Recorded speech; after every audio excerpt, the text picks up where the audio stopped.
Olá e bem-vindos. A ideia hoje é mergulhar de cabeça no Código Civil italiano para entender o que mudou nas regras de paternidade e filiação. É um tema que eu acho fundamental para qualquer profissional do direito no Brasil que lida com direito comparado ou, de repente, tem casos com conexão internacional, né? Com certeza. Nós estamos com o texto da lei em mãos, especificamente o título 7º, que vai dos artigos 231 a 270. E o nosso objetivo é, destrinchar os pontos mais importantes, sabe?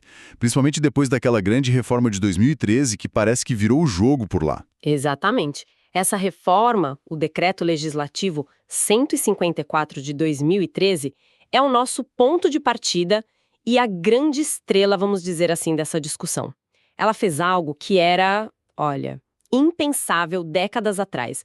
Aboliu completamente a distinção entre filhos legítimos, nascidos no casamento, e os naturais, nascidos fora. Acabou com isso. Acabou. Agora, existe um status único de filho. Parece uma mudança simples de palavra, né? Mas, na verdade, reflete uma transformação social gigantesca. Um status único para todos? Nossa, isso já começa forte. Ok, então vamos desempacotar isso. Como a lei italiana, partindo desse princípio de igualdade, constrói o conceito de filiação? A base ainda é o casamento? Sim, a arquitetura da lei ainda parte daí, de uma presunção ligada ao casamento, como uma forma de dar uma segurança jurídica inicial, sabe? O artigo 231 estabelece a regra de ouro. O marido é o pai do filho concebido ou nascido durante o casamento. É o ponto de partida, a presunção que organiza tudo. Simples e direto. Mas a vida real costuma ser bem mais complexa que a regra, né? Imagino que a lei precisa de mecanismos para lidar com os nascimentos que acontecem bem no comecinho ou logo depois que um casamento acaba. Precisamente. E a lei cria o que a gente pode chamar de um período de presunção. O artigo 232, ele estende essa presunção de paternidade para até 300 dias após o fim do casamento. Ah, entendi. Seja por divórcio, anulação ou morte. Basicamente, é uma rede de segurança legal para a criança concebida no finalzinho da união, garantindo que ela nasça com um pai legalmente definido. Faz todo sentido. É uma proteção para a criança. E no início do casamento existe o inverso? Uma espécie de, período de desconfiança? É uma ótima forma de colocar.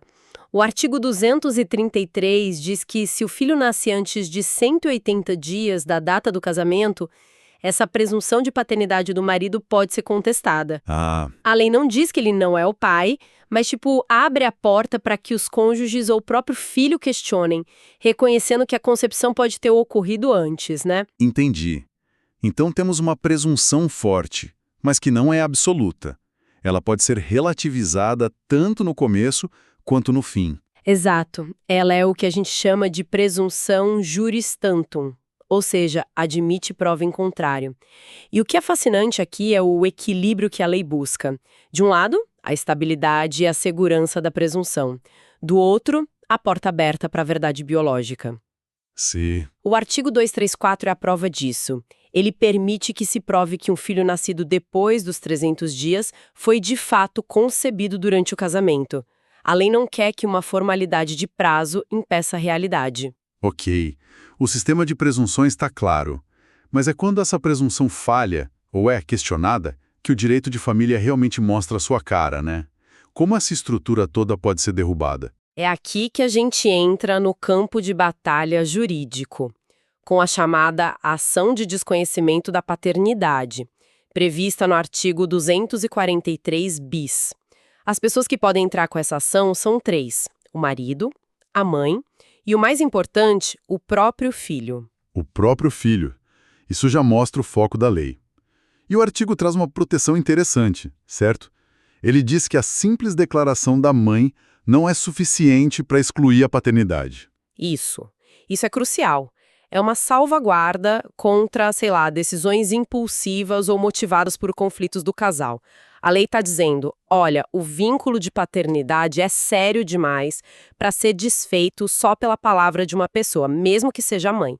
Precisa de prova robusta. Para proteger a criança. Sempre a criança. E os prazos para entrar com essa ação, definidos lá no artigo 244, me parecem muito reveladores.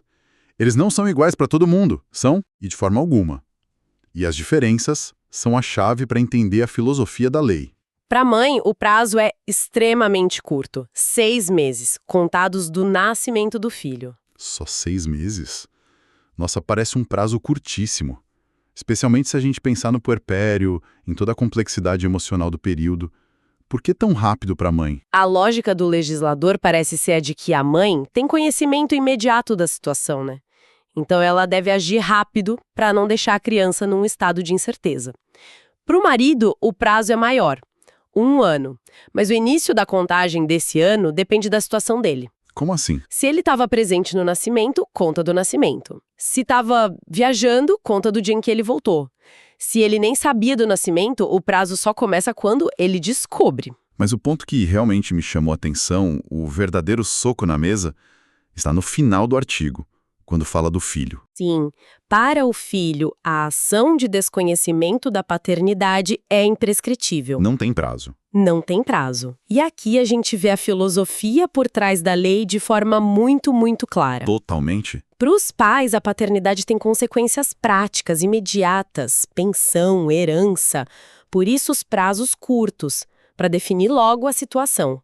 Mas para o filho, a questão é existencial. Quem sou eu? De onde eu vim? Exato. A lei italiana está dizendo que essa busca pela identidade é tão fundamental que não pode ter prazo de validade. É um direito que não caduca. E isso tem um peso enorme, inclusive para a gente aqui no Brasil. Vamos tentar materializar isso. Digamos que um casal italiano se separa de fato, mas não no papel. O marido se muda para o Brasil. A esposa, na Itália, tem um filho com outra pessoa. Pela lei, a presunção ainda se aplica a esse marido ausente, certo? Ótimo exemplo. Sim, a presunção se aplicaria. O filho seria registrado como dele. E os prazos? Se ele, morando no Brasil, ficasse sabendo do nascimento 1 ano depois, o prazo de 1 ano dele para contestar começaria a correr a partir do dia em que ele teve a notícia. Se ele nunca soubesse, o prazo nunca começaria. Entendi. E o mais importante, mesmo que o prazo do pai e da mãe se esgotasse, o filho, ao atingir a maioridade ou até mesmo antes, através de um curador, poderia entrar com ação a qualquer momento da vida dele. Fica claro que o direito do filho é o que prevalece. Agora, saindo um pouco das disputas, como a lei trata da prova da filiação no dia a dia? O artigo 236 diz que o normal é usar o registro de nascimento.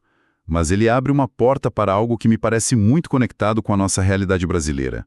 A posse contínua do estado de filho. Sim, a posse de Estado. É um conceito que ressoa diretamente com a nossa socioafetividade.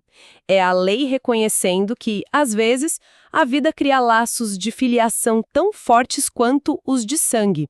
E esses laços merecem proteção jurídica. Mesmo sem um documento formal. Mesmo sem o documento. O artigo 237 detalha os 3 pilares que precisam estar presentes, juntos, para que essa posse de Estado seja reconhecida. E quais são eles? O primeiro é o tractatus, ou tratamento. O genitor sempre tratou aquela pessoa como filho. Cuidou, sustentou, educou. É uma conduta constante. Ou seja, a relação no âmbito privado, dentro de casa. E os outros? Os outros 2 levam a relação para o mundo público. O segundo pilar é a fama, a reputação social. A comunidade, os amigos, os vizinhos, todos enxergavam aquela pessoa como filho daquele genitor. Era um fato socialmente conhecido. E o terceiro? E o terceiro é o nome. O nome. A pessoa sempre usou o sobrenome do genitor, se apresentando ao mundo como um membro daquela família. Tratamento, fama e nome. Quando esses 3 se juntam, a lei basicamente diz: a realidade social é tão forte que ela se sobrepõe à falta de um papel. É o direito se curvando à vida. Perfeito. É a formalização jurídica da realidade afetiva e social. A lei está dizendo que se a vida grita que aquilo é uma relação de filiação, o direito precisa escutar. Entendi. Então o sistema é bem robusto para lidar com a filiação dentro do casamento. Agora, e as crianças que nascem fora de uma união formal? Como a lei italiana abraça essa outra metade da história? Ela abraça de forma bem direta no artigo 250, que trata do reconhecimento de filhos. A regra é clara: o reconhecimento pode ser feito por ambos os pais, juntos ou separados, mesmo que na época da concepção eles fossem casados com outras pessoas. E aqui a lei se preocupa muito com a vontade do filho, não é? O consentimento dele é um fator importante. É fundamental. Se o filho a ser reconhecido já tem 14 anos ou mais, o reconhecimento só tem efeito se ele consentir. A lei dá a ele o poder de veto. Faz sentido. Afinal, a entrada de uma nova figura parental na sua vida nessa fase pode ser algo bem complexo. E se for menor de 14 anos? A criança, obviamente, não pode dar um consentimento com essa complexidade. Como fica? Nesse caso, se um dos pais já reconheceu o filho, o segundo genitor que quer a reconhecer precisa do consentimento do primeiro. Peraí, isso me parece uma faca de dois gumes. Por um lado, protege a criança, mas por outro, não dá um dos pais um poder de veto quase absoluto sobre o direito do outro e principalmente sobre o direito da criança de ter os dois pais. Sua pergunta vai no cerne do problema. E a lei criou uma solução para esse impasse. Se o primeiro genitor recusa o consentimento, o outro pode recorrer ao juiz. Ah, bom. O juiz, então, assume o papel de mediador, mas com um único foco: o interesse superior da criança. Ele vai analisar o caso, ouvir o menor, se ele tiver mais de 12 anos, e pode dar uma sentença que supra essa falta de consentimento. A decisão não é baseada no direito dos pais. Não. É baseada no que é melhor para o filho. Entendi. Agora, tem uma situação ainda mais delicada que o Código aborda. No artigo 251, filhos nascidos de relações de parentesco próximo. A reforma teve um papel importante aqui, eliminando o termo estigmatizante filhos incestuosos. Essa mudança de linguagem é sutil, mas profundamente significativa. O foco da lei sai do julgamento da conduta dos pais e se volta para a proteção da criança. A regra geral ainda é a proibição do reconhecimento em casos de parentesco em linha reta ou entre irmãos. Mas essa proibição também não é absoluta, certo? Essa mudança de filhos incestuosos para uma abordagem focada no interesse da criança é uma virada de chave. Mas, na prática, como um juiz pondera isso? O que significa evitar prejuízo ao filho nesse contexto tão complexo? Olha, é um dos maiores dilemas éticos e jurídicos do direito de família. De um lado, você tem o tabu social e a proibição legal do incesto. Do outro, uma criança que existe que é um sujeito de direitos e precisa de proteção. É uma colisão de princípios. Uma colisão direta. O juiz se depara com uma escolha dificílima: deixar essa criança no limbo jurídico, sem pai ou mãe no registro, o que causa um dano evidente, ou autorizar o reconhecimento, oficializando uma filiação que decorre de um ato ilícito. A autorização judicial é excepcionalíssima, mas existe como uma válvula de escape para proteger a criança do pior cenário possível. Que é o cenário do completo desamparo legal. Entendi a profundidade da questão. E para fechar esse ciclo do reconhecimento, o que acontece no caso mais comum de disputa? Quando não há reconhecimento voluntário. Aí entramos na ação de declaração judicial de paternidade e maternidade do artigo 269.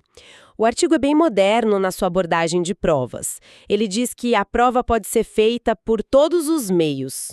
Hoje em dia, isso é um sinônimo para exame de DNA. Interessante que a lei use essa expressão aberta, todos os meios, que permite que ela se atualize com a tecnologia.